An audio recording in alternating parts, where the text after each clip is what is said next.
De acuerdo, entonces la materia que sigue es de integrales impropias. Este documento resume en parte 3, como les dije, ya lo tienen ustedes hace mucho rato. Esto está en la plataforma RECO 1, desde el principio del semestre, subido por el coordinador y luego subido por mí. Entonces este documento ya lo poseen. Aquí se resume la materia de integrales impropias, ¿sí? ¿Qué nos dice este documento? Cuando empezamos con las integrales, en particular la integral definida, este tipo de integrales estaba, valga la redundancia, bien definida cuando la función que estaba dentro de la integral, o sea, el integrando, era una función acotada dentro de un intervalo acotado. ¿Ya? Si cumplía esas dos condiciones, uno podía aplicar la integral definida sin problema. ¿Sí? Entonces, intervalo acotado, por eso desde A hasta B, y la función también era acotada, o sea, no se nos disparaba muy hacia arriba o muy hacia abajo. Bien, las integrales impropias entonces nos vienen a ayudar a resolver problemas para precisamente esos dos casos que hasta ahora no estaban contemplados. Es decir, para intervalos que no sean finitos, ya sea porque uno de los dos límites de integración es infinito, el de abajo o el de arriba, o ambos, ¿sí?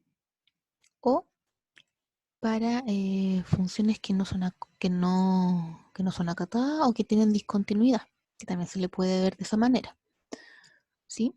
Para funciones que tienen algún punto de discontinuidad en el intervalo a considerar, también nos va a ayudar para esas funciones, ¿sí? Bien, entonces aquí lo primero que se habla es de los intervalos infinitos y nos define tres tipos de posibilidades en las cuales nos podemos enfrentar. Tenemos la primera integral cuando el límite superior es infinito. Vamos a integrar de a hasta infinito cierta función. Cuando nos enfrentemos a esto, lo que hay que hacer en verdad es calcular el límite. Vamos a tomar la misma integral de a, pero la vamos a digamos, como a acotar el intervalo y vamos a decir que va de a hasta algún u. Esto es una letra simplemente para asignar al límite superior en este caso, pero es una letra, nada más. Vamos a decir que va desde a hasta u. Obviamente la idea es que u venga después de a en la recta numérica para seguir un orden lógico. Y calculada entonces la integral definida, que va de a hasta u, nos va a quedar una integral en términos de u. En algunas variables van a estar en términos de u. Entonces, luego de eso, viene el cálculo del límite haciendo que u se vaya al infinito. Entonces aquí hay que recordar la materia de límites que se vio en cálculo diferencial, ¿ya? Por lo tanto, los invito a que, si alguien lo olvidó, vaya a sus apuntes de cálculo diferencial cuando hizo el ramo el semestre pasado y recuerde límites, ¿ya? Eso es algo que se alcanzó a ver el semestre anterior. Así que lo invito a que, si se le olvidó, que vaya a recordar la materia de límites porque aquí se aplica muchísimo. Bien, cuando el límite inferior ahora es infinito, en este caso debe ser menos infinito, ¿sí? Por el orden que tiene la recta numérica, menos infinito hasta algún b, entonces nuevamente lo que hacemos es redefinir nuestra integral, ahora hacia una integral definida, diciendo que el límite inferior ya no es infinito, menos infinito, sino un u, alguna letra, alguna variable. Y luego calcular esta integral definida, que el resultado va a quedar en términos de u, vamos a hacer que u tienda a infinito, ¿sí? Y en el caso que los dos límites de integración sean infinitos, bueno, lo que vamos a hacer es tomar esta integral y la vamos a separar en dos integrales, ¿ya? Entonces, una va a ir desde menos infinito hasta algún b, por ejemplo, y luego la otra integral va a ir desde este tal b hasta más infinito. Y luego, como cada una de esas dos integrales consideradas cae respectivamente en cada uno de estos dos casos, se aplica entonces la definición de cada uno de estos dos casos. ¿Ya? Por lo tanto, la idea es tomar un número cualquiera que esté entre menos infinito e infinito, o sea, cualquiera, para separar la integral. ¿Sí? Lo más lógico, lo más obvio, lo más sencillo es tomar números simples.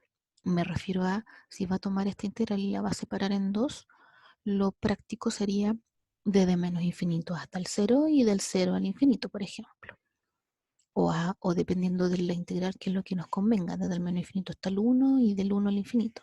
¿Sí? Ahí va a depender de la integral, pero que sea un número sencillo.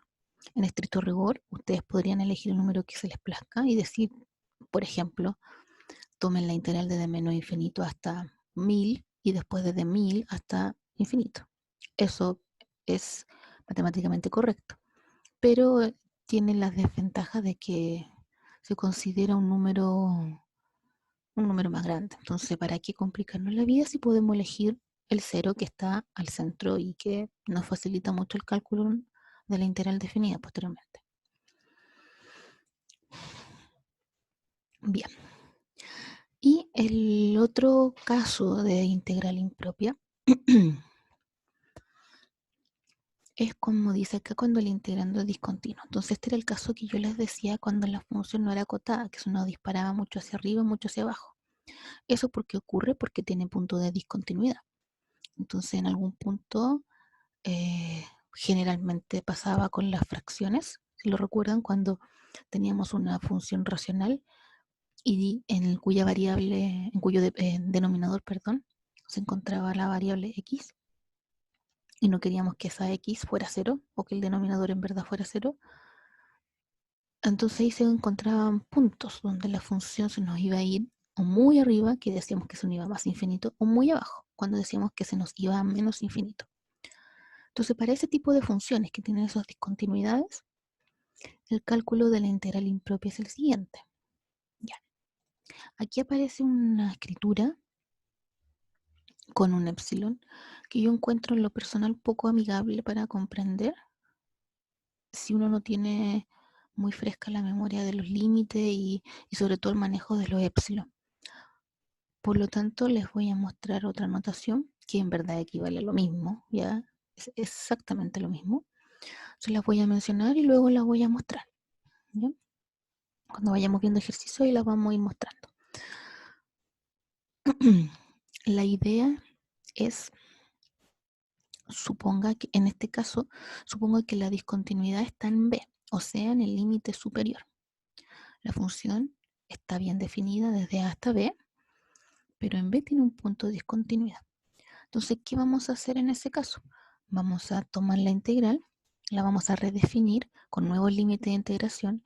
Ahora va a ir de A hasta algún C, por ejemplo. Ignoremos por un momento esta notación porque siento que complica. Si ustedes la entienden, perfecto, mucho mejor. ¿Ya? Pero voy a intentar dar otra vez si se entiende un poco más. Vamos a decir que la integral va desde A hasta C. Y vamos a hacer que C se acerque a B por la izquierda. Vamos a tomar los que se conocieron en cálculo diferencial como los límites laterales. ¿Ya? Entonces, como la función no puede ser B igual a B, porque en B es discontinuo, entonces no podemos hacer eso. Lo que sí podemos hacer es acercarnos mucho a B. Como nos acercamos mucho a B, por la izquierda en este caso, para que estamos dentro del intervalo, ¿sí? Y nos acercamos por la izquierda y entonces tomaríamos el límite lateral cuando C se acerca a B por la izquierda. De manera análoga, si ahora el límite inferior es el que tiene problemas, o sea, el que es discontinuo, en B no hay problemas, pero en A sí, bueno, ahora se toma una integral definida con los límites de integración nuevamente planteados. El B, como no hay problema, se queda igual, pero el A lo vamos a reemplazar por algún C. Entonces, cuando tengamos ese resultado de la integral definida, vamos a decir y a tomar, perdón, el límite cuando C tiende a A por la derecha, ¿sí? Para acercarnos siempre dentro del intervalo. Y de manera análoga al caso de visto anteriormente de integral impropia, suponga que tiene una función bien definida, desde A hasta B, pero hay un punto entre medio de A y B, algún punto en el cual esa función es discontinua, ¿ya? Entonces, ¿qué es lo que va a hacer? Va a tomar su integral y la va a separar en dos integrales, precisamente en ese punto. Es decir, suponga que su integral va de A a B, pero en una letra C, en algún C que está entre medio, es discontinua. Entonces va a tomar su integral y la va a redefinir como dos integrales. Una que vaya de A hasta C, más la otra que vaya desde C hasta P. ¿Sí? Y como va a ser discontinua en C, y en una de la integral, la C va a quedar como límite superior, o sea, como el caso 1, y en la otra integral, C va a quedar como límite inferior, o sea, como el caso 2. Va a tener cada uno de los respectivos casos que ya sabemos cómo trabajar con ellos. ¿Sí? Bien, esa es la idea de integral impropia. Entonces, denme unos momentos. Voy a buscar algo para mostrar unos ejemplos. Aquí tenemos entonces, vamos a ver los ejemplos para el caso primero. Para cuando tenemos integrales en que el intervalo de definición no es finito, o sea, uno de los dos límites de integración o ambos son infinitos. ¿Sí? Entonces, para que nos hagamos una idea de lo que esto significa. Aquí tenemos la función x por la exponencial de menos x, ¿ya? No quiero entrar mucho en el detalle, solo quiero que entendamos la idea primero. Esta función técnicamente se grafica así. Este es el gráfico de esta función. Entonces, en el fondo, ¿qué es lo que está haciendo uno? Recordemos que cuando uno quiere calcular la integral definida, esto partió como un problema de áreas. Entonces, en el fondo, lo que uno quiere calcular es el área bajo esta curva, al calcular esta integral. Entonces, la idea sería calcular el área de lo que hay bajo toda esta curva. Bien, entonces aquí vemos cómo vamos avanzando. Suponga que se quiere calcular desde 0 hasta 1 simplemente. Entonces aquí el dibujo muestra claramente que el área corresponde desde 0 hasta 1, sería esta área achurada. Y calcular esa integral, si no me equivoco, sería una integral por parte bastante sencilla que podían calcular. Y luego viene la evaluación en los límites de integración, que sería desde 0 hasta 1. ¿Sí? Y aquí dice como el valor numérico aproximado, cuánto vale esa área. Bien, avancemos un poco. La idea es llegar a calcular el área que hay bajo toda la curva.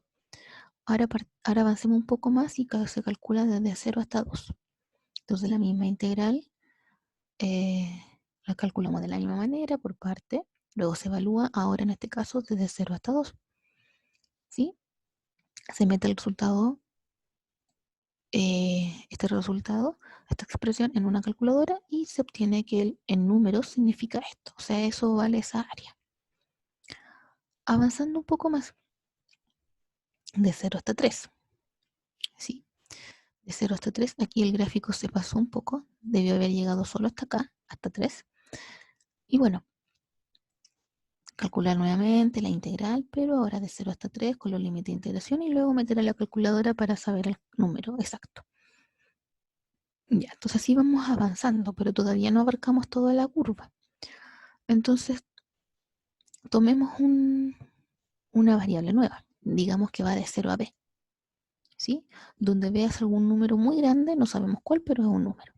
Aquí, por ejemplo, lo puso solamente acá para que de manera visual se viera mucho más práctico.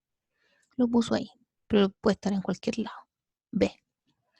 Entonces vamos a calcular la integral nuevamente, pero ahora evaluando los límites de integración de 0 a b. El resultado es este. ¿Sí? No tiene resultado numérico, obviamente, porque b no le dimos ningún número exacto, le dimos solo la notación de letras, no le dimos un número. Con este resultado, entonces, la idea es que hasta ahora tenemos el área hasta cierto punto. Entonces, si tomamos ese cierto punto y lo hacemos tender hasta infinito, lo que estamos haciendo entonces es calcular el área bajo toda la curva. Ahí sí estamos abarcando toda la curva toda el área que hay bajo esta función. Por eso quise hace tender el b infinito. ¿Sí? Y calculando el límite se observa que el área de esta función, bajo esta función, es igual a 1. ¿Sí? Solo calculando el límite.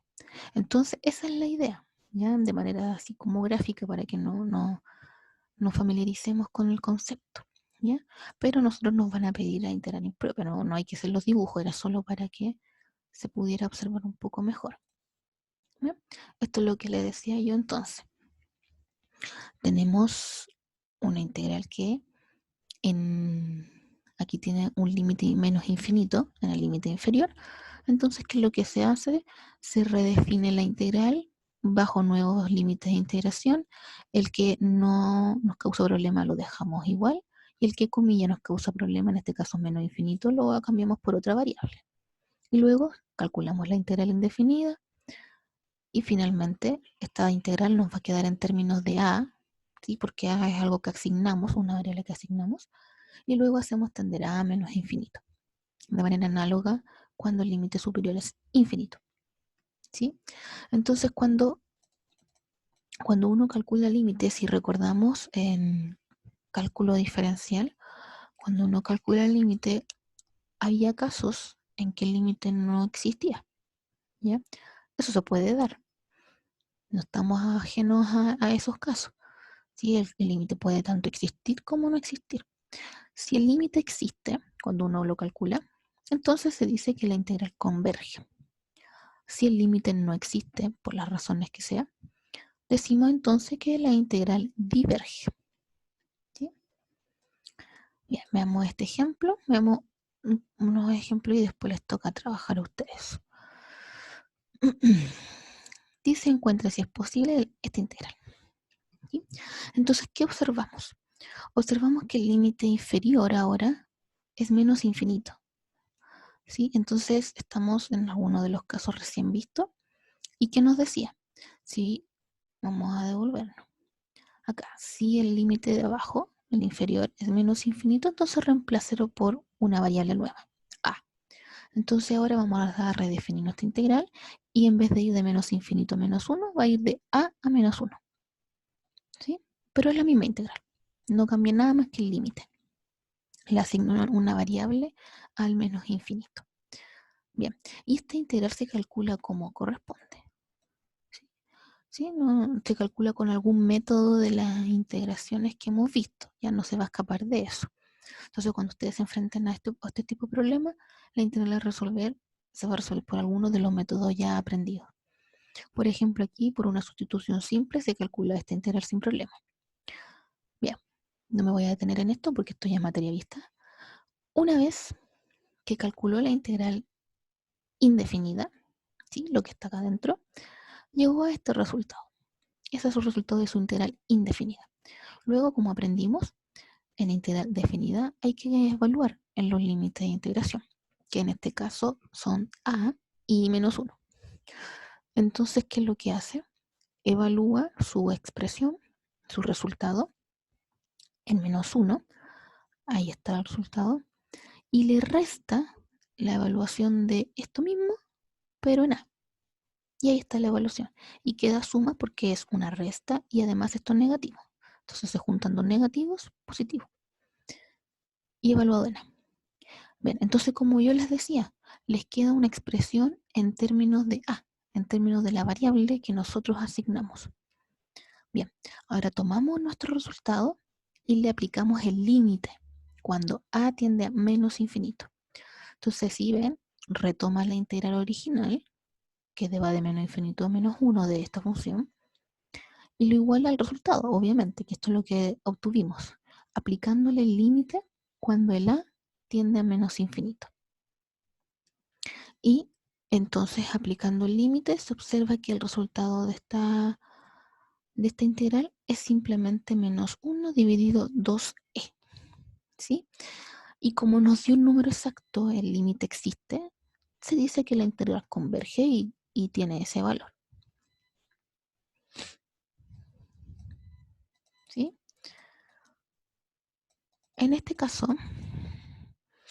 tenemos la función seno y nos piden la integral de 0 a infinito. Bien, entonces nuevamente, ahora el problema, comillas, nos lo da el límite superior, pero no importa porque redefinimos la integral, pero ahora le damos una variable al límite superior, digamos b, y hacemos tender b a infinito. ¿Sí? Se calcula esta integral, que es muy sencilla, en menos coseno, y una vez teniendo menos coseno de x, lo tenemos que evaluar a nuestros nuevos límites, en 0 y b. Si lo reemplazamos nos queda esta expresión, a la cual b hay que hacer tender a infinito. ¿Sí? Del cálculo diferencial se sabe que este límite no existe. ¿Ya?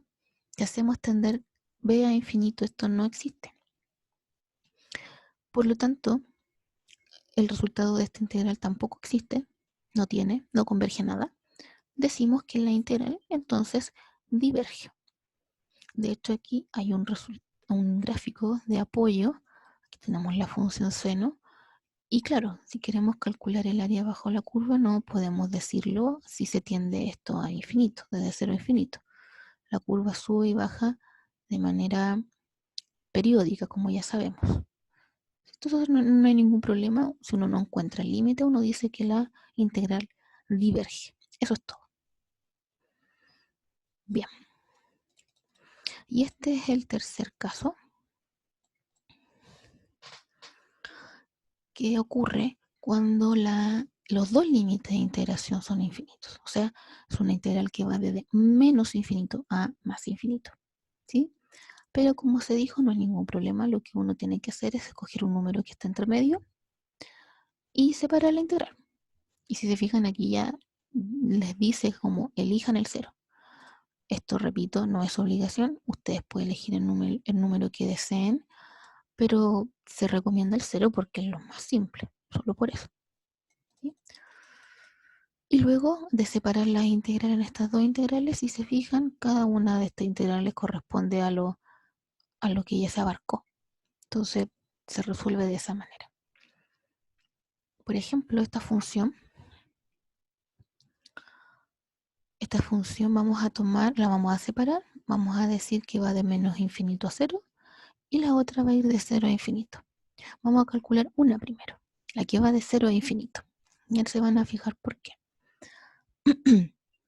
La que va de 0 a infinito, entonces calculamos esta integral, ¿ya? Que es una integral directa gracias a las fórmulas fundamentales que, como les dije, hay que tener a mano.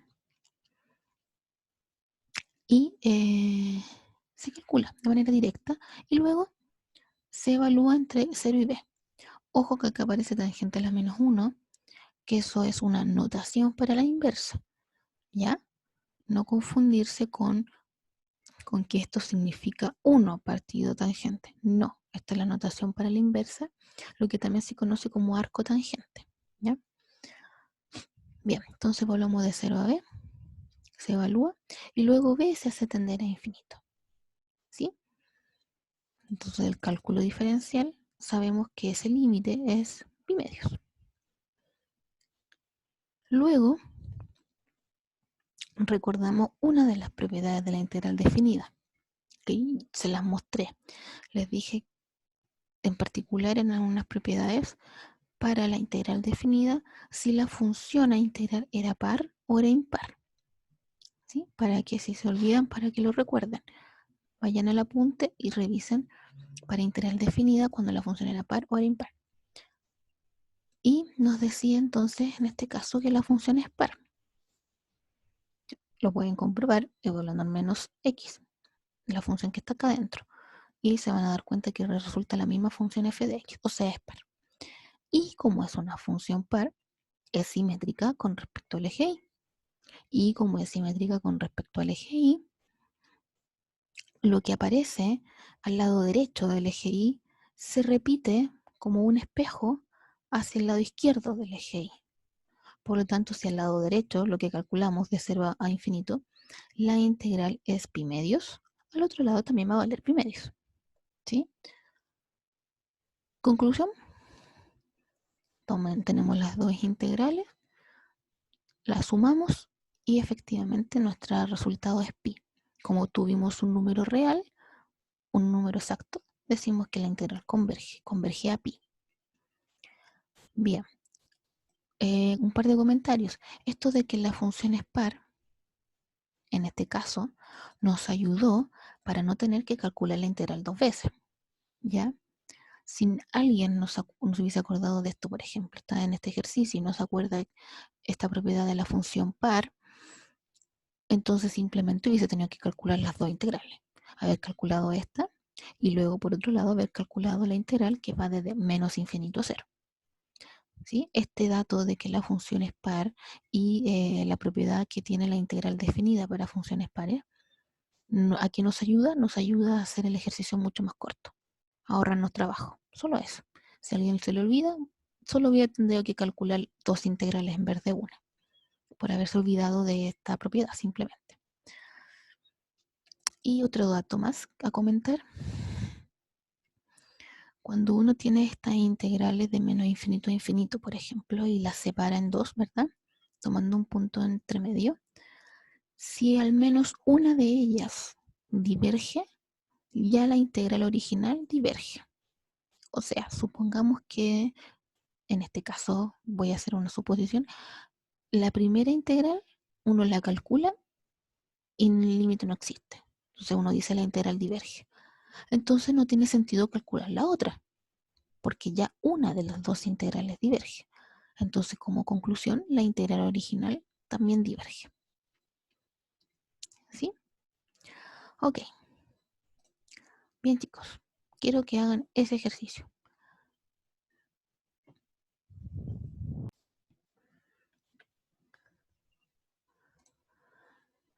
Esta era una integral impropia de del primer tipo que hemos estudiado, o sea que tiene uno de sus dos límites de integración infinito. En este caso, el superior. Entonces, ¿qué es lo que hacemos? Simplemente se redefine la integral con nuevos límites de integración, en particular cambiar aquel que no es una expresión numérica en este caso, que es infinito. Entonces ahora, en vez de la integral de ir de 1 a infinito, la integral va a ir de 1 a b, donde b es una nueva variable. Y este b es el que nos vamos a acercar hacia el infinito gracias a él. Entonces, tomando el límite cuando b tiende a infinito de esta integral. ¿Sí? Esta integral luego lo siguiente es calcularla, ¿ya? Y de hecho esta era directa, no tenía ningún método de integración, era completamente directa, muy simple, muy fácil. Por definición, la integral de 1 sobre x es el logaritmo natural. Entonces, el logaritmo natural de x. Y ahora hay que evaluar entre los límites 1 y b. Entonces sería logaritmo natural de b menos logaritmo natural de 1, que eso es 0. ¿Sí? Entonces nos queda simplemente el logaritmo natural de b. Y lo siguiente es hacer tender el b a infinito para calcular efectivamente la integral propia. Esto, en términos técnicos, cuando uno pasa límites en cálculo diferencial, esto no es correcto decir que es igual.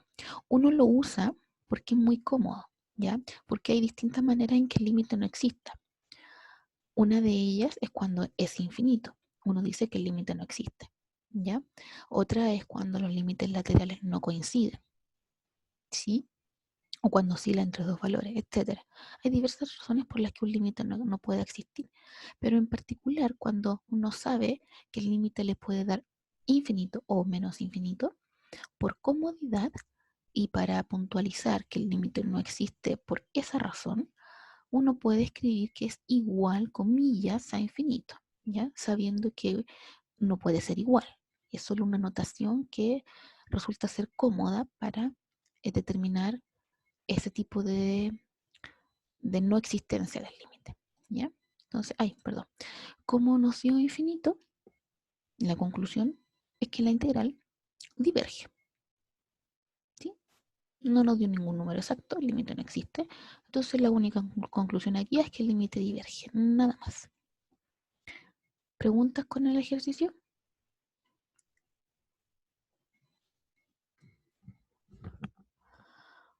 Bien, tenemos entonces la integral nuevamente, una integral impropia que va de 0 a infinito de la exponencial de menos x. Entonces nuevamente es tomar el límite superior en este caso, que es el infinito, y sustituirlo por alguna nueva variable, digamos la letra b, y luego tomar el límite cuando b tiende a infinito. ¿Ya? Esta integral es directa, casi directa, sale por una sustitución muy simple de u igual menos x, ¿ya? Muy sencilla, y resulta en esta expresión, menos la exponencial de menos x, que luego esta hay que evaluar los límites de integración que redefinimos, o sea, desde 0 hasta b. ¿Sí? Significa evaluar esta expresión en b y restar la expresión evaluada en 0, lo cual resulta esta expresión, 1 menos exponencial de menos b. Y luego hacemos tender el b a infinito. Sabemos entonces del cálculo diferencial que este límite es 1, porque el límite de la exponencial de menos b cuando b tiende a infinito se hace 0. Entonces solo queda el 1. Como es un número exacto, el límite existe y decimos entonces que la integral converge.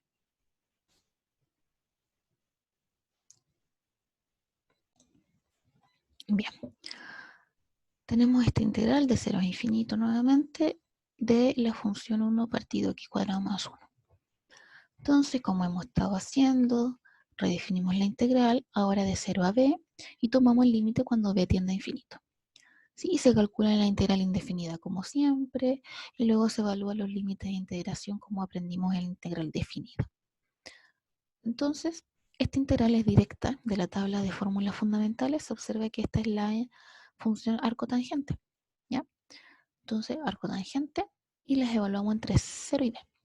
Entonces sería arcotangente de b menos arcotangente de 0.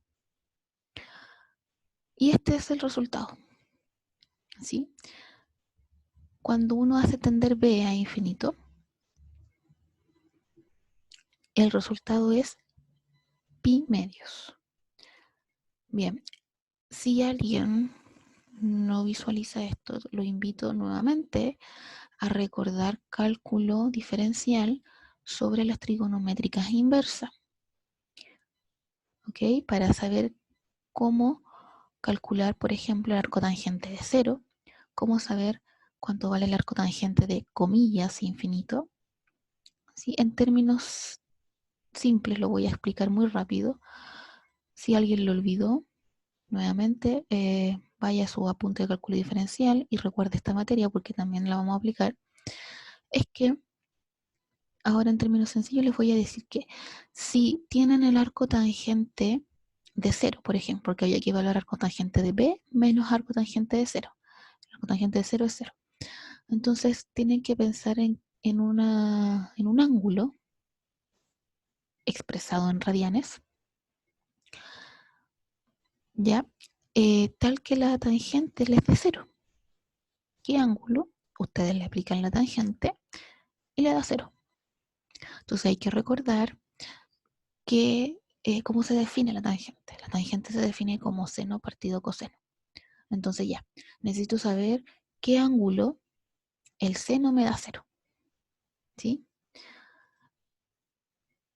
Bien, perfecto. Entonces él se equivocó por eso que les digo que es necesaria la tabla de fórmulas fundamentales, ¿ya? Para no confundirse porque algunas se parecen. Así que es necesaria esa tablita. Bien, entonces como iba diciendo, el arco tangente de 0 necesita un ángulo cuya tangente sea 0. Como la tangente se define como seno sobre coseno, entonces en el fondo necesito un ángulo cuyo seno sea 0. Porque 0 dividido algún número va a ser 0. Y ese ángulo es el ángulo 0. El seno de 0 es 0, por ende la tangente de 0 es 0, por ende el arco tangente de 0 va a ser el ángulo, va a ser 0. ¿Sí? Y de manera análoga se analiza para comillas infinito. Queremos algún ángulo cuya tangente comillas me dé infinito, ya se me indetermine. Y eso se analiza también sabiendo que la tangente es seno sobre coseno, Entonces ahora necesito un 0 en el denominador, porque sabemos que si tenemos un 0 denominador, no podemos dividir por 0, por lo tanto se nos indetermina la tangente, y eso es lo que queremos, que se vaya a infinito, que se nos indetermine. Y cuando el denominador es 0, cuando el coseno es 0, cuando el coseno es 0, en pi medios. ¿Sí? Por eso aquí aparece aquí el pi medios. Muy bien. Bien, tenemos esta integral impropia con el límite superior infinito. ¿Sí? Entonces, como siempre, reescribimos nuestra integral ahora con el límite superior b para luego hacer tender b a infinito. Y hay que resolver la integral que aquí está involucrada. Entonces vamos a primero, como es una integral no directa, tiene un poquito de complejidad en comparación a las anteriores que eran directas. Esta se resuelve por parte, ¿ya? Entonces la vamos a resolver aparte y después vamos a reemplazar en el resultado final. Entonces si se resuelve aparte y se elige u como 1 menos x y db como exponencial de menos x, aplicando la fórmula adecuadamente de integración por parte, se obtiene esta expresión en donde aparece ahora sí una integral que es calculable de manera prácticamente directa, ¿ya? Una sustitución muy simple. Se obtiene esta expresión y que en definitiva resulta ser esto, porque aquí si se dan cuenta se elimina. Entonces el resultado es simplemente x por la exponencial de menos x más la constante de integración, porque hasta ahora estamos calculando solo la integral indefinida. ¿Sí? Bien. Entonces tenemos nuestro resultado, volvemos al ejercicio original, a la integral impropia, a la redefinición con el nuevo límite de integración para luego hacer b infinito, y ahora escribimos el resultado de esta integral, que era x por la exponencial de menos x. Y esto es lo que hay que evaluar entre 1 y b. ¿Sí? Entonces primero sería esto evaluado en b, menos esto mismo evaluado en 1. Ahí está. Y ahora el siguiente paso es hacer tender b a infinito. ¿Sí? Tenemos el siguiente caso. Nos da, bueno, aquí se ve claramente que menos 1 dividido e es un número exacto, entonces aquí no hay ningún problema. El problema va a estar acá porque se observa que si b tiende a infinito, entonces aquí en esta fracción tenemos lo que se observa como infinito dividido infinito. ¿Sí? Y vamos a recordar lo L'Hopital. Yo no sé si esto ustedes lo alcanzaron a ver el semestre anterior. Es una de las aplicaciones de la derivada. ¿Ya? Si no, se les explico muy rápida porque no es difícil, es bastante útil y no es difícil de comprender una vez sabiendo derivadas, ¿ya? Y eso sí lo aprendimos. Bien, la regla del L'Hopital como aplicación de la derivada, ¿qué nos dice? Hay límites, perdón, que van a tener la forma de infinito dividido infinito o cero dividido cero, las llamadas formas indeterminadas. ¿Sí? Si se recuerda la parte de límites de cálculo diferencial, habían las llamadas formas indeterminadas, que incluían las que acabo de mencionar, e incluía otras como 1 elevado a infinito, como 0 elevado a 0, como infinito menos infinito, etc. ¿Sí? Eran las llamadas formas indeterminadas. Y antes de saber derivadas, para calcular ese límite, eh, había que aplicar algunos trucos de álgebra en algunos casos, multiplicar por el conjugado, racionalizar. Habían distintos trucos que uno podía usar, ¿ya? Para calcular esos límites. La gracia del L'Hopital es que viene a facilitarnos la vida. Esos límites que uno tenía que hacer tantos trucos y distintos para cada ejercicio para calcular esos límites, L'Hopital lo soluciona. Dice que si usted tiene una forma infinito dividido infinito o 0 dividido 0, solo para esas dos formas funciona, ¿ya? Ojo con eso. Y eso es independiente del signo, o sea, puede ser más menos infinito dividido más menos infinito, da lo mismo el signo, pero tiene que ser solo esas dos formas, un límite de la forma infinito dividido infinito o 0 dividido 0. Para esas dos formas indeterminadas se aplica el L'Hopital. ¿Qué pasa si se tiene una de esas dos formas? Bueno, usted calcule la derivada del numerador dividido la derivada del denominador. Y ahora aplique límite. Eso nos dice el L'Hopital, ¿sí? Ojo que no es una regla de derivada para fracciones, para división. No, no, no. L'Hopital nos dice cómo va a ser una fracción. Obvio, si dijimos que era infinito dividido infinito o 0 dividido 0, es una fracción. Calcule por separado la derivada del numerador y la derivada del denominador, ambas por separado. Y luego aplique límite. Si le sigue dando infinito sobre infinito o 0 sobre 0, vuelve a aplicar L'Hopital. Es decir, vuelve a derivar el numerador y vuelve a derivar el denominador. ¿Ya? Eso nos dice el L'Hopital, por si acaso alguien no lo vio, que no recuerdo si se alcanzó a ver esto. Eso simplemente dice. Y repito, como sirve solo para esas dos formas indeterminadas, las otras formas indeterminadas no quedan fuera porque las otras formas indeterminadas uno las podía transformar también bajo trucos algebraicos, dependiendo del ejercicio en cuestión, lo podía transformar a la forma de 0 dividido 0 e infinito dividido infinito. ¿Ya? Entonces también se puede aplicar, pero siempre que tengan esta forma. Infinito dividido infinito, 0 dividido 0. En este caso, tenemos infinito dividido infinito. Entonces aplicamos L'Hopital. ¿Sí? Entonces L'Hopital nos dice, derive el numerador. En este caso está en función de b. Entonces derivamos en función de b. 1. Derive el denominador. La derivada de la exponencial es ella misma. Y ahora aplique el límite. Y el límite sí nos da 0. Y como teníamos, me devuelvo un poco, teníamos el límite de esto menos el límite de esto. Y esto nos dio 0, lo único que sobrevive es menos 1 partido e. ¿Sí? ¿Alguna pregunta?